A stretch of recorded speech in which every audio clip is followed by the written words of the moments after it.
প্ৰথমবাৰৰ কাৰণে কাজিৰঙালৈ আহিছোঁ, কিন্তু কাজিৰঙাখনত মোৰ লগত এটা আত্মিক সম্পৰ্ক। ইয়াত মই আহিয়ে থাকোঁ। তাৰ আগতেও পৰ্যটন মন্ত্ৰী হিচাপেও আহিছোঁ, পৰ্যটনৰ অধ্যক্ষ হিচাপে ইয়াত কাম কৰাৰ সুবিধা হৈছে। মই প্ৰায়ভাগ মানুহক চিনি পাওঁ। বন মন্ত্ৰী হিচাপে যাতে এইবাৰ টুৰিজিম ছিজনটো আৰম্ভ হোৱাৰ আগতে আমি কি কথা কৰিব লাগে সেই সম্পৰ্কে কাজিৰঙাৰ ষ্টেক হোল্ডাৰসকলৰ লগত মই আজি আলোচনা কৰিলোঁ। প্ৰথম আহিয়ে তেখেতসকলৰ লগত আলোচনা কৰিছোঁ যে আজিৰ পৰা 10 বছৰ আগত কাজিৰঙাৰ পৰিৱেশ আৰু আজিৰ পৰিৱেশৰ মাজত পাৰ্থক্য হৈছে। পৰ্যটনৰ ক্ষেত্ৰতো যিমান পৰ্যটক আছিল যথেষ্ট বাঢ়িছে। এতিয়া আমি কিমান পৰ্যটকলৈ কাজিৰঙাই বহন কৰিব পাৰিম, আমাৰ বায়'ডাইভাৰ্চিটিত এফেক্ট নপৰাকৈ, আমাৰ জংঘলত এফেক্ট নপৰাকৈ কিমান পৰ্যটক আমি ল'ব পাৰিম, এই কথাবিলাক এতিয়া চিন্তা কৰিব লগা হ'লে এতিয়া আৰু ক'ত ব্ৰেক লগাব লাগিব সেইটো আমি এতিয়াতে চিন্তা কৰিব লাগিব। সেই ধৰণৰ কথাখিনি আৰু তাৰ লগে লগে এটা বৃহৎ সংখ্যক মানুহৰ নিজৰ জীৱন জীৱিকা জড়িত হৈ আছে। সেই জীৱন জীৱিকাবিলাকতো যাতে প্ৰভাৱ নপৰে, বৰং আৰু 10জনৰ জীৱন জীৱিকাৰ সুবিধা ইয়াৰ পৰা হ'ব, সেই ধৰণৰ পৰিকল্পনাবিলাকৰ কাৰণে অহা 10 দিনত ইয়াৰে ষ্টেক হোল্ডাৰখিনিৰ লগত আমি আমাৰ বিভাগৰ বাৰ্তালাপ এটা চলাব দিছোঁ। সকলোৱে টাইম টু টাইম আহি থাকিব, তেওঁলোকে নিজে সময় বিচাৰিব। আমাৰ ডাইৰেক্টৰৰ পৰা DFO ৰেঞ্জাৰলৈ সকলোৰে লগত বিভিন্ন কথা পাতিব, তেওঁলোকে লিখিতভাৱে তেওঁলোকৰ পৰামৰ্শসমূহ দিব। 15 দিনমান পিছত মই আৰু এবাৰ আহিম, তেখেতসকলৰ এই পৰামৰ্শখিনি লৈ আৰু এবাৰ আলোচনা কৰিম।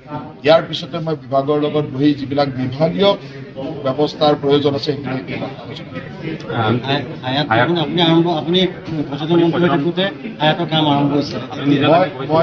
মইতো ভাবোঁ যে এই হায়াতখন ইমান দিন কিয় ৰখি থাকে, যিমান সোনকালে হায়াতখন হ'ব কাজিৰঙাৰ পৰ্যটনৰ কাৰণে ভাল। এতিয়া ৰাইজেও বুজি পাইছে যে কিছুমান উশৃংখল মানুহ থাকে যোনে এই কামবিলাকক উচতনি দি থাকে। এতিয়াতো এইকেইদিন ধুনীয়াকৈ কাম চলি আছে, সকলোৱে সহায় কৰিছে।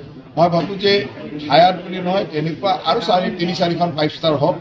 কাৰণ যলৈকে যায়, আপুনি জিম কৰ্বেটলৈকে যাওক, ৰাণপুৰলৈ যাওক, এনেকুৱা টুৰিষ্ট ডেষ্টিনেশ্যন যিমান আছে, কি লাগে বনাঞ্চল হওক, তাত সকলোতে এনেকুৱা 5 ষ্টাৰ হোটেল আছে, সকলোতে থাকিব লাগিব। নহ'লেনো হাই এণ্ড টুৰিষ্ট কেনেকৈ আহিব? আজি আপুনি চিন্তা কৰক যে ৰাণথাম্বৰত আপুনি 5 লাখ টুৰিষ্ট আহি 80 কোটি টকা ৰেভিনিউ সংগ্ৰহ কৰে, whereas আমিও 5 লাখ টুৰিষ্ট, আমি মাত্ৰ 12 কোটি টকা সংগ্ৰহ কৰোঁ। আমাৰ 4.5 লাখ টুৰিষ্টে মাত্ৰ 12 কোটি টকা সংগ্ৰহ কৰে। সেই 5 লাখ টুৰিষ্ট ৰাণথম্বৰত 80 কোটি টকা ৰাজহ আহে। গতিকে ক'ৰবাততো আমাৰ ভুল আছে, ক'ৰবাততো আমাৰ অসুবিধা হৈ আছে।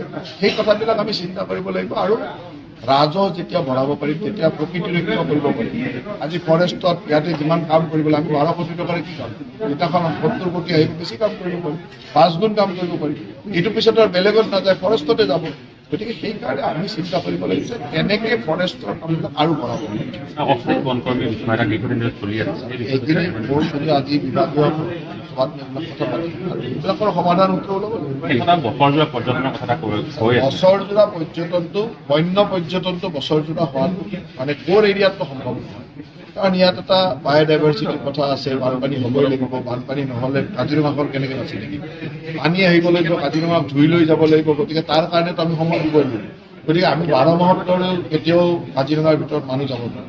কিন্তু ইয়াৰ লগত জড়িত ষ্টেক হোল্ডাৰসকলে বছৰজোৰা পৰ্যটন ক্ষেত্ৰখন কেনেকৈ হ'ব পাৰে, তেওঁলোকৰ এক্টিভিটি, তাত তেওঁলোকৰ হোটেলখন কেনেকৈ চলিব পাৰে, তেওঁলোকৰ বাকী কামবিলাক কেনেকৈ চলিব। বছৰজোৰা কামটো নচলিলে কি হয়, হোটেলবিলাক বিশেষকৈ হোটেল চলা সম্ভৱ নহয়। যেনে 3 মাহ 4 মাহ তেওঁলোকে হাতৰ পৰা দৰমহা দি চলিব লাগে, সেইটো অসুবিধা। তাক কৰিবৰ কাৰণে বেলেগ অফ ছিজনটোত কি হ'ব পাৰে, সেই কথাবিলাক আমি এতিয়া চিন্তা কৰিম। অৰ্কিড পাৰ্কৰ কথা আপুনি কৈছিলে, কাজিৰঙা অৰ্কিড পাৰ্কৰ কথা, ইয়াতে এইবিলাক কথাও কৈছিলে। চাওক, ৰাজনীতি নকৰোঁ বুলি কওঁ তেতিয়া মই দেখুৱাই দিম আচল কথাটো। কেইদিনমান অলপমান চিজিল লগাই লওঁ, কাৰণ কথাটোতো মই মিছা নকওঁ। আৰু মই এজন মন্ত্ৰী হিচাপে মই কৈছোঁ যে মই বিত্তমন্ত্ৰী হিচাপে বিধানসভাৰ দায়িত্বৰে কৈছোঁ, মইতো এনে কোৱা নাই, বিধানসভাৰ ভিতৰত কৈছোঁ। গতিকে মোৰ তাত তথ্য পূৰা আছে। কিন্তু আজি গোটেই অসমত GST কালেকশ্যনৰ ওপৰত এটা ড্ৰাইভ আমাৰ চলি আছে।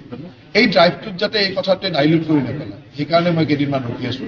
মোৰ ড্ৰাইভটো কমপ্লিট হ'ব দিয়ক, সকলো মানুহে GST দিয়া মানুহবিলাকক সচেতন হওক, ভালকৈ GST দিয়ক, তাৰপিছত সকলোৱে GST অভিযান চবতে চলিব। কেৱল এতিয়া এইবিলাক অভিযান চলালে আপোনালোকে সংবাদ মাধ্যমৰ নিউজ বুজাই একদম ডাইলিউট কৰি পেলাব যে এইটো মানে পলিটিকেল কৰি পেলালে, অমুক কৰি পেলালে। সেইকাৰণে এতিয়া মই অলপমান চিন্তা কৰি আছোঁ, বেলেগ কথা একো নাই, মোৰ তাত তথ্য